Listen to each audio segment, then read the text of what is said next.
back here, Farm Boys and Broken Toys. So today we're going to be showing you how to fix your broken electric scooter. Step 1, find the issue. Oh, the battery's dead. Step 2, find a battery.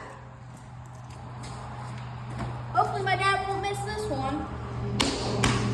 Step 3, find another battery. Oh, this one will work.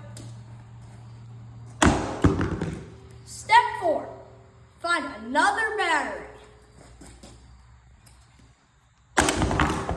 Step 5, connect the batteries.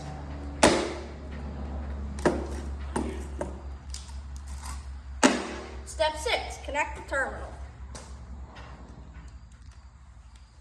Okay, take it for a test drive. Step 7. Still not working. Step 8, hook it to a quad.